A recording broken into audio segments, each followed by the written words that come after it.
இப்னு Umar ரலியல்லாஹு அன்ஹு அவர்கள் கூறியதாவது, நயவஞ்சகர்களின் தலைவர் அப்துல்லாஹ் பின் உபை இறந்து போனார்.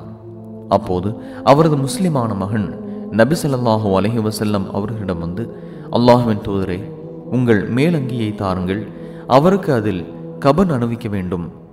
மேலும் நீங்கள் அவருக்கு இறுதி தொழுகை நடத்தி அவருக்காக பாவமன்னிப்பு கோர வேண்டும் என்று கேட்டுக்கொண்டார். உடனே நபி ஸல்லல்லாஹு அலைஹி வஸல்லம் அவர்கள் தமது மேலங்கியை அவருக்கு கொடுத்துவிட்டு, ஆயத்தமானதும் எனக்கு தெரிவியுங்கள், நான் அவருக்கு தொழுவிக்கின்றேன் என்றார்கள். அவ்வாறே அவர் அறிவித்ததும் நபி ஸல்லல்லாஹு அலைஹி வஸல்லம் அவர்கள் அப்துல்லாஹுவுக்கு இறுதி தொழுகை நடத்த நாடிய போது உமர் ரலியல்லாஹு அன்ஹு அவர்கள் நபி ஸல்லல்லாஹு அலைஹி வஸல்லம் அவர்களை இழுத்து, நயவஞ்சகர்களுக்கு நீங்கள் இறுதி தொழுகை நடத்தக்கூடாது என அல்லாஹ் உங்களை தடுக்கவில்லையா என கேட்டார்கள்.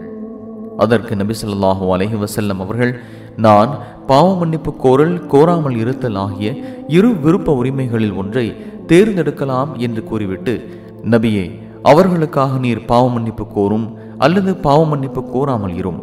நீர் அவர்களுக்காக 70 முறை பாவ மன்னிப்பு கோரினாலும் அவர்களை அல்லாஹ் ஒருபோதும் மன்னிக்க மாட்டான் எனும் 9வது அத்தியாயம் 80வது வசனத்தை ஓதி காட்டினார்கள்.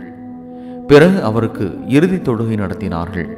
அப்போது, நபியே, அவர்களில் இறந்துவிட்ட யாருக்காகவும் நீர் ஒருபோதும் இறுதி தொழுகை நடத்த வேண்டாம் எனும் 9வது அத்தியாயம் 84வது இறைவசனம் அருளப்பெற்றது. சஹீஹுல் புகாரி 1269.